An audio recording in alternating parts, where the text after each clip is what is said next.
प्रस्तुत वीडियो में subject code EL 205 digital electronics के प्रैक्टिकल संख्या 14 का वर्णन किया जा रहा है। ऑब्जेक्ट है study of A shift register using flip flops. इस प्रैक्टिकल के अंतर्गत हम विभिन्न प्रकार के जो शिफ्ट रजिस्टर्स फ्लिप फ्लॉप को प्रयुक्त करके बनाए जाते हैं उनका स्टडी करेंगे और उनके ट्रूथ टेबल्स का वेरिफिकेशन करेंगे।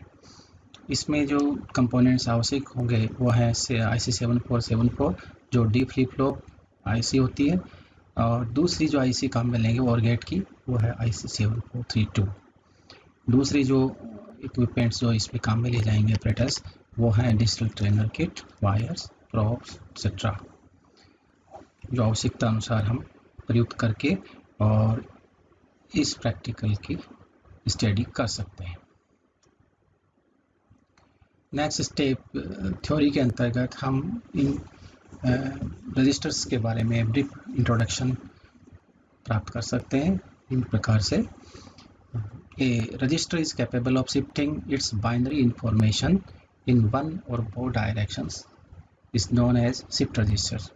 अर्थात ऐसा रजिस्टर जो अपनी बाइनरी इंफॉर्मेशन को एक या दोनों डायरेक्शन में शिफ्ट करने की क्षमता रखता है वो शिफ्ट रजिस्टर कहलाता है।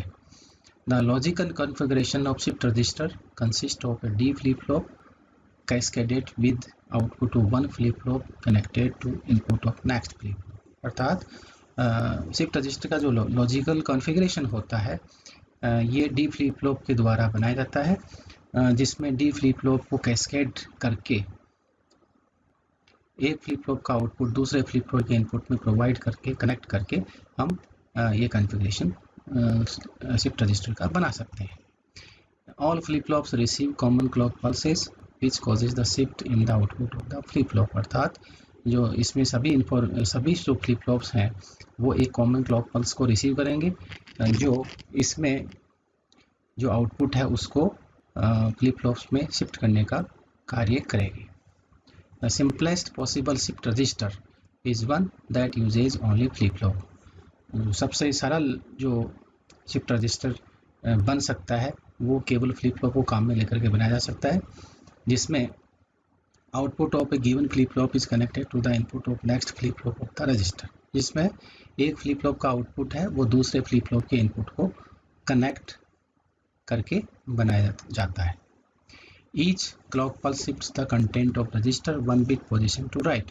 और इसमें जो प्रत्येक क्लॉक पल्स है वो इस शिफ्ट रजिस्टर का जो कंटेंट है उसको एक बिट पोजीशन राइट साइड में शिफ्ट करने का कार्य करती है। इस प्रैक्टिकल के अंतर्गत जो डी फ्लिप फ्लॉप हम काम में लेंगे उसके अंतर्गत हम IC 7474 काम में लेंगे, जिसमें जो एक 14 पिन IC होती है इसमें पिन नंबर 7 ग्राउंड का काम करती है और पिन नंबर 14 VCC के प्रयुक्त की होती है। इसमें दो डी फ्लिप फ्लॉप होते हैं जिसमें पिन नंबर 1 से 6 तक 0 डी फ्लिप फ्लॉप होता है और पिन नंबर 8 से 13 तक फ्लिप फ्लॉप 1 हाउस्ड होता है। इसमें पिन नंबर 1 क्लॉक पिन है, डी दो नंबर पिन डी इनपुट का कार्य कर रही है, 3 number clock input, 4 number pin preset input, 5 number pin first flip flop के जो आउटपुट है उसको इंडिकेट करती है और 6 नंबर उसे कॉम्प्लीमेंट को इंडिकेट करती है। इसी प्रकार से जो दूसरा जो फ्लिप फ्लॉप इसमें है डी फ्लिप फ्लॉप उसमें 13 number clear input, 12 number D input, 11 number clock input, 10 number preset input, 9 number जो आउटपुट है फ्लिप फ्लॉप का उसको व्यक्त करती है और 8 नंबर पर आउटपुट का कॉम्प्लीमेंट प्राप्त होता है। इस प्रैक्टिकल के अंतर्गत हम शिफ्ट रजिस्टर के 4 कॉन्फ़िगरेशंस की स्टडी करेंगे जो निम्न प्रकार से होंगे। सीरियल इन, सीरियल आउट अर्थात SISO शिफ्ट रजिस्टर। दूसरा होगा सीरियल इन पैरेलल आउट अर्थात SIPO। थर्ड होगा पैरेलल इन पैरेलल आउट अर्थात PIPO। और फोर्थ टाइप का जो कॉन्फ़िगरेशन स्टडी करेंगे वो है पैरेलल इन सीरियल आउट अर्थात PISO। तो इन विभिन्न प्रकार के जो कॉन्फ़िगरेशन हैं शिफ्ट रजिस्टर के, उनको हम उनका लॉजिक डायग्राम सब्सिक्वेंट जो स्टडी है इसमें लॉजिक डायग्राम बनाएंगे और उनके संगत जो विभिन्न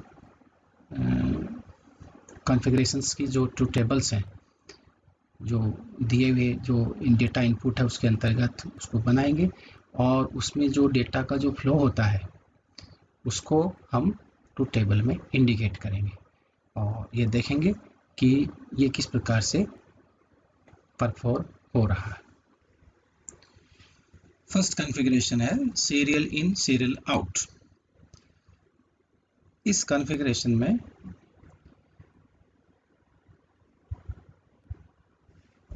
the serial in serial out shift register accepts data serially, that is one bit at a time on a single line।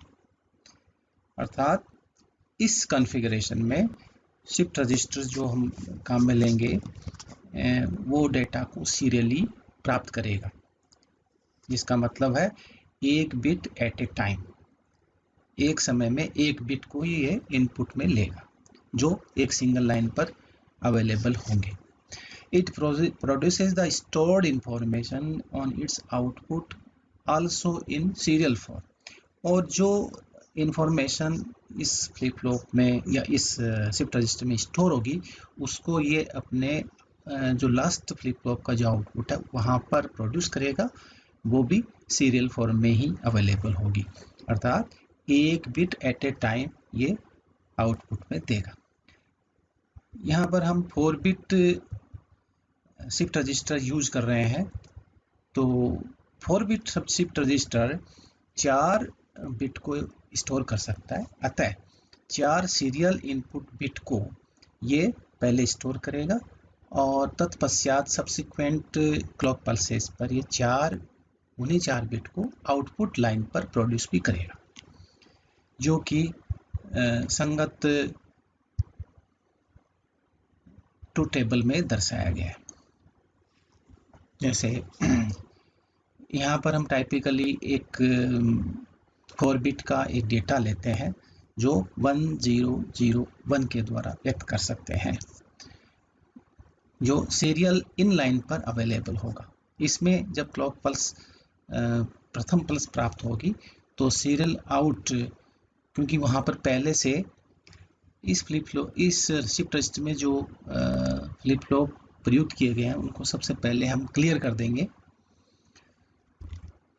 जैसा कि इसमें लॉजिक डायग्राम में दर्शाया गया है। क्लियर जो इनपुट है प्रत्येक फ्लिप फ्लॉप का वो एक्टिव लो है, तो यहाँ पर 0 प्रोवाइड करके इस प्रत्येक फ्लिप फ्लॉप को शुरुआत में क्लियर कर देंगे। तत्पश्चात हम डेटा इनपुट को प्रोवाइड करेंगे डेटा इनपुट लाइन पर, जो एक bit at a time available होगा और प्रत्येक क्लॉक पल्स के अंतर्गत जो भी इनपुट लाइन पर जो डेटा होगा वो फर्स्ट फ्लिप फ्लॉप में स्टोर हो जाएगा और ये इसके आउटपुट पर प्राप्त हो जाएगा। इस प्रकार से 4 क्लॉक पल्स के अंतर्गत जो इनपुट डेटा है वो 1 बाय 1 पोजीशन आगे बढ़ता जाएगा और after 4th clock pulse output में ये डेटा वापस प्राप्त होना स्टार्ट हो जाएगा। इस प्रक्रिया को इसकी संगत जो ट्रू टेबल है शिफ्ट रजिस्टर की, इसमें दर्शाया गया है। इसमें सर्वप्रथम हमने एक पर्टिकुलर जो डेटा इनपुट है वो यूज़ किया है, वो 1001 यूज़ किया है। तो प्रथम क्लॉक पल्स पर डेटा सीरियल इन होता है 1। अब क्योंकि हम लास्ट फ्लिप फ्लॉप पर आउटपुट ले रहे हैं जो पहले से क्लियर्ड है, अतः वहाँ पर ये 0 ही रहेगा। सेकंड जो क्लॉक पल्स है उसके कॉरस्पॉन्डिंग सीरियल इनपुट लाइन पर 0 डेटा आ जाएगा और उस स्थिति में भी आउटपुट हमारे को 0 ही प्राप्त होगा। थर्ड स्थिति में 0 फिर है इनपुट लाइन पर और उसके अंतर्गत भी सीरियल आउट 1 ही रहेगा। फोर्थ जब क्लॉक पल्स आएगा तो उस स्थिति तक जो फर्स्ट डेटा बिट था वो फोर्थ फ्लिप फ्लॉप के इनपुट पर अवेलेबल रहेगा। जैसे ही ये फोर्थ क्लॉक पल्स आती है तो जो आउटपुट है फोर्थ फ्लिप फ्लॉप का वो 1 हो जाएगा। और इस प्रकार से वन स्टेप प्रत्येक जो स्थिति है बिट की वो एक स्टेप इस प्रकार से मूव होती रहती है और उसे नेक्स्ट क्लॉक पल्स पर फिफ्थ क्लॉक पल्स पर जो जीरो था सेकेंड बिट इंफॉर्मेशन है वो लास्ट फ्लिप फ्लॉप के इनपुट पर होगी तो वो फिफ्थ क्लॉक पल्स पर आउटपुट में प्रोड्यूस है। इसी प्रकार से सिक्स क्लॉक पर फिर जीरो बिट है, थर्ड बिट पोजीशन का जो जीरो है वो लास्ट फ्लिप फ्लॉप पर आ जाएगा और उसके संगत ये आउटपुट में प्रोड्यूस हो जाएगा। और सेवन क्लॉक पल्स आएगी तब लास्ट फ्लिप फ्लॉप के इनपुट पर वन रहेगा और जैसे क्लॉक पल्स प्राप्त होती है तो वो आउटपुट में प्राप्त हो जाएगा। तो इस प्रकार से जो सीरियल इन में जो डेटा हमने काम में लिया था 1001 ये आउटपुट पर 1001 के रूप में प्राप्त हो गया। इसी प्रकार से जो सेकेंड कॉन्फ़िगरेशन है सीरियल इन पैरेलल आउट,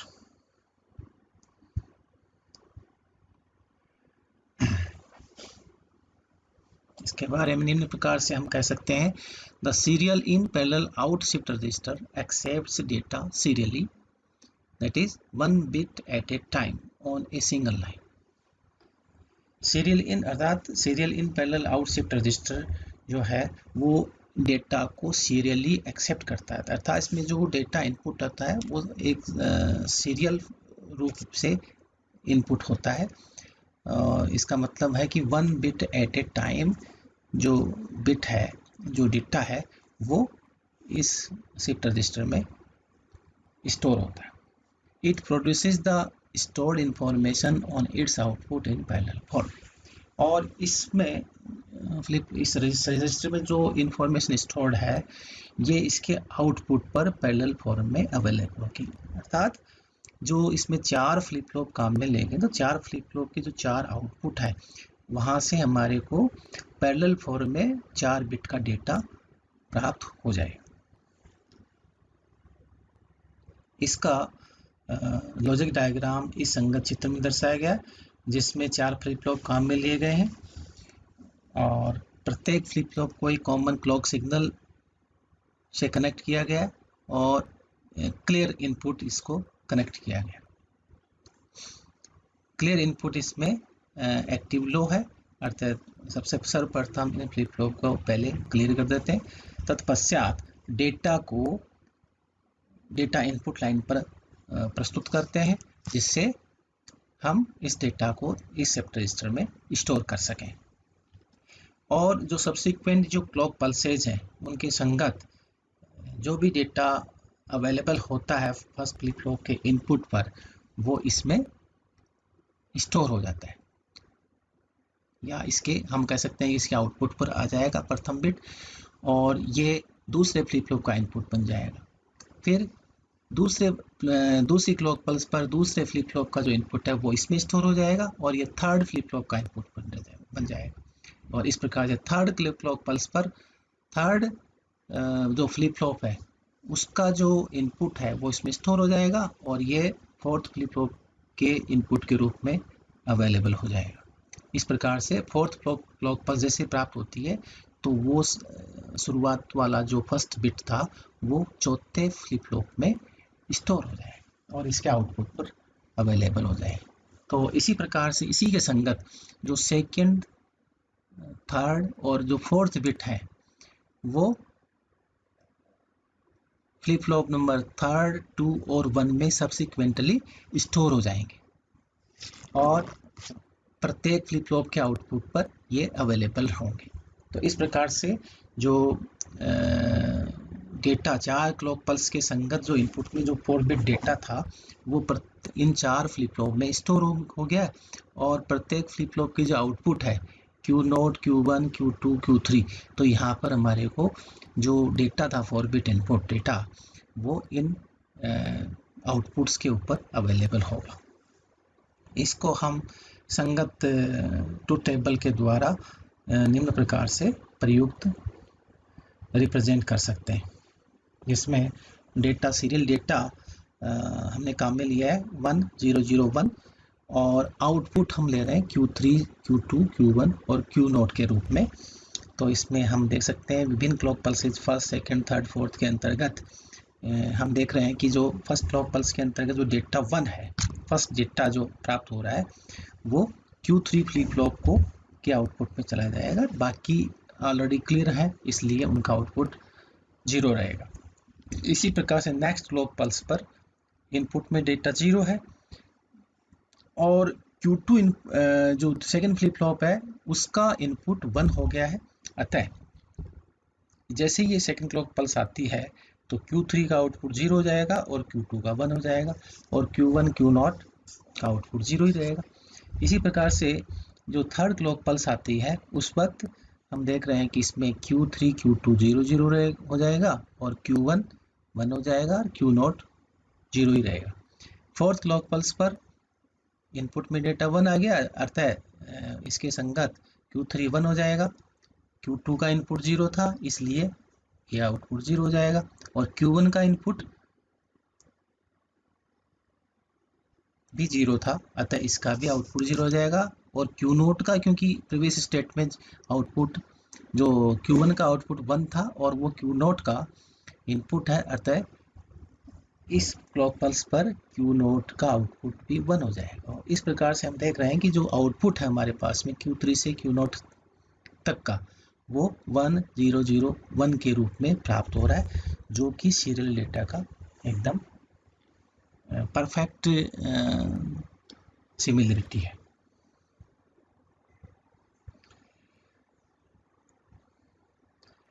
इस प्रकार से इसी क्रम में जो नेक्स्ट शिफ्ट रजिस्टर है वो है parallel in serial out shift register,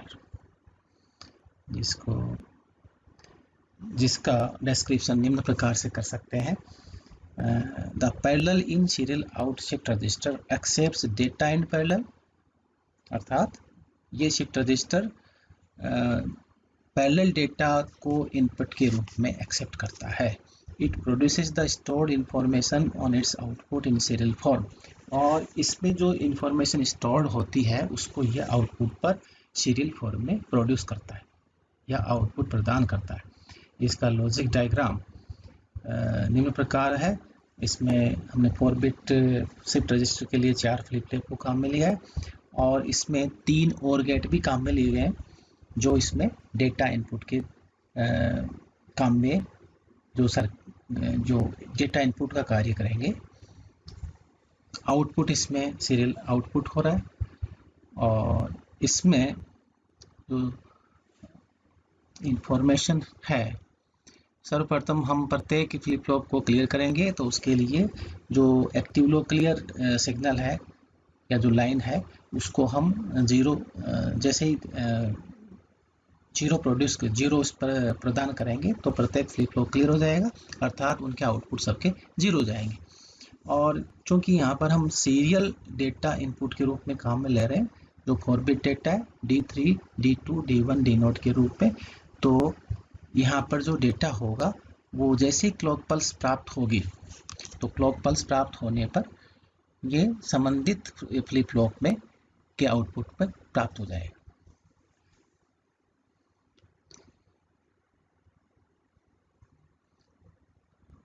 जैसा कि इसके संगत ट्रुथ टेबल में दर्शाया गया है, इसमें 4 क्लॉक पल्स के अंतर्गत ये डेटा जो है वो स्टोर होगा और फिर मूव करेगा, प्रत्येक क्लॉक पल्स के संगत मूव करेगा। फर्स्ट क्लॉक पल्स के संगत जो डेटा था D3 से D0 का 1 0 0 1, ये सबसे सर्वप्रथम प्रत्येक फ्लिप फ्लॉप में स्टोर होगा और उस वक्त तक आउटपुट 1 रहेगा, क्योंकि जो लास्ट का जो फ्लिप फ्लॉप है वहाँ के इनपुट में जो 1 था वो इसमें स्टोर हो गया, इसलिए इसका आउटपुट 1 है, तो वो इसमें अवेलेबल होगा। सेकेंड क्लॉक पल्स पर हम देखेंगे कि जो D0 है उसका इनपुट 0 था, उसका इनपुट 0 है, अतः अब नेक्स्ट क्लॉक पल्स पर ये आउटपुट 0 हो जाना है। इसी प्रकार से ये जो प्रत्येक बिट है D3 का जो इनपुट है वो D2 पर शिफ्ट हो गया, D2 वाला D1 पे हो गया और D1 वाला D0 पर शिफ्ट हो गया। तो हम देख रहे हैं कि इसमें जो 1 0 0 इसमें जो शिफ्ट है हो करके वो D2, D1 और D नोट में के आउटपुट पे चला गया, और D नोट का जो आउटपुट के रूप में काम कर रहा है, अर्थात हमारे पास में आउटपुट 0 प्राप्त हो गया। इसी प्रकार से जो नेक्स्ट क्लॉक पल्स आएगी, थर्ड क्लॉक पल्स, वहाँ पर जो D1 और D नोट पर 1 0 प्राप्त हो गया है, अर्थात जो आउटपुट है वो 0 हो गया। इसी प्रकार से फोर्थ क्लॉक पल्स पर जो D नोट का आउटपुट है वो 1 हो गया, जो कि आउटपुट में अवेलेबल है, अर्थात आउटपुट 1 प्राप्त हो गया। इसका मतलब हम कह सकते हैं कि जो आउटपुट है जो प्राप्त हो रहा है हमारे को सीरियल आउटपुट, तो वो 1 0 0 1 की सीक्वेंस में प्राप्त हो रहा है। और इस प्रकार से जो डेटा हमने इनपुट में पैरेलल डेटा काम में लिया था 1 0 0 1, वो सेम डेटा आउटपुट में प्राप्त हो गया। इस प्रकार से 4 क्लॉक पल्स के अंतर्गत हम आउटपुट में ये डेटा सीरियल फॉर्म में प्राप्त कर सकते हैं। तो इस प्रकार से ये कॉन्फ़िगरेशन कार्य करता है। जो अंतिम जो कॉन्फ़िगरेशन है पैरेलल इन पैरेलल आउट, उसको हम निम्न प्रकार से समझ सकते हैं। The parallel in parallel out shift register accepts data in parallel, it produces the stored information on it's output in parallel form. अर्थात हम कह सकते हैं कि जो पैरेलल इन पैरेलल आउट जो शिफ्ट रजिस्टर होता है, इसमें जो इनपुट डेटा है वो पैरेलल में अवेलेबल होता है, अर्थात ये शिफ्ट रजिस्टर पैरेलल डेटा को स्टोर करता है, और जो स्टोर्ड डेटा है उसको पैरेलल फॉर्म में ही वापस प्रदान करता है, अर्थात आउटपुट देता है। इसके लिए जो लॉजिक डायग्राम होगा, इसमें 4 बिट जो शिफ्ट रजिस्टर काम में लिया गया है, उसके लिए निम्न प्रकार संगत चित्र में दर्शाया गया है। 4 फ्लिप फ्लॉप काम में लिए गए, और इसमें 4 इनपुट डेटा लाइन्स हैं D3 से D नोट तक, और उसके संगत जो आउटपुट्स हैं वो Q3 से Q नोट तक 4 आउटपुट लाइन्स हैं। एक क्लॉक प्रत्येक फ्लिप फ्लॉप को एक कॉमन क्लॉक के द्वारा सप्लाई किया गया, और प्रत्येक फ्लिप फ्लॉप को क्लियर लाइन से भी जोड़ा गया है। सर्वप्रथम प्रत्येक फ्लिप फ्लॉप को क्लियर करेंगे, तत्पश्चात हम डेटा लाइन्स पर डेटा को प्रस्तुत करेंगे, और जो जैसे ही क्लॉक पल्स प्राप्त होगी तो प्रत्येक जो फ्लिप फ्लॉप है वो उस डेटा को स्टोर कर लेगा, जो कि संगत ट्रुथ टेबल में दर्शाया गया है। इस स्टोर करने पर जो प्रत्येक फ्लिप फ्लॉप का जो आउटपुट है वो उस डेटा के इक्वल हो जाएगा, अर्थात उस प्रत्येक फ्लिप फ्लॉप का आउटपुट हमारे को आउटपुट प्रदान करने की स्थिति में हो जाएगा, जो कि हम डायरेक्टली प्राप्त कर सकते हैं। इस प्रकार से एक ही क्लॉक पल्स में हम जो पैरेलल इनपुट डेटा था उसको हमने पैरेलल आउटपुट डेटा के रूप में प्राप्त कर लिया है। इस एक्सपेरिमेंट को वेरीफाई करने हेतु हम विभिन्न प्रकार के जो लॉजिक डायग्राम्स हैं उनके अंतर्गत 4 कॉन्फ़िगरेशंस के अंतर्गत लॉजिक डायग्राम ट्रेनर पर बना सकते हैं, और उनमें विभिन्न प्रकार के इनपुट कॉम्बिनेशंस के अंतर्गत इनपुट प्रोवाइड करके आउटपुट प्राप्त कर सकते हैं, और उनके संगत जो ऑब्जर्वेशन टेबल्स हैं उसमें इनको राइट कर सकते हैं, और फिर ये हम देख सकते हैं कि ये जो डेटा हमने इनपुट में दिया है वो आउटपुट में प्राप्त हो रहा है। अगर इस प्रकार की स्थिति बन रही है तो इसका मतलब हम इसको वेरीफाई कर सकते हैं। तो इसके अंतर्गत जो नेक्स्ट स्टेप है वो प्रोसीजर है, insert the appropriate IC into the basis. जो भी आईसी इसमें हम काम में लेंगे, डी फ्लिप फ्लॉप जो आईसी है वो है, और आईसी की जो 7432 आईसी है उसको प्रयुक्त करेंगे। तो इनको हम इनके जो कॉरेस्पॉन्डिंग जो आईसी बेसिस इसमें इनको इंसर्ट करेंगे, और जो भी सर्किट हम स्टडी करना चाह रहे हैं 4 कॉम्बिनेशन के अंतर्गत कॉन्फ़िगरेशन के अंतर्गत उनके कॉरेस्पॉन्डिंग लॉजिक डायग्राम सर्किट के अंतर्गत हम सर्किट कनेक्शन करेंगे। फिर विभिन्न इनपुट डेटा कॉन्फ़िगरेशन कॉम्बिनेशन के कॉरेस्पॉन्डिंग हम इनपुट अप्लाई करेंगे इनपुट लॉजिक स्विचेज के द्वारा, और उसके कॉरेस्पॉन्डिंग जो आउटपुट है उनको हम नोट करेंगे, और इसकी जो ट्रुथ टेबल है उसको वेरीफाई करेंगे। तो इस प्रकार की जो ये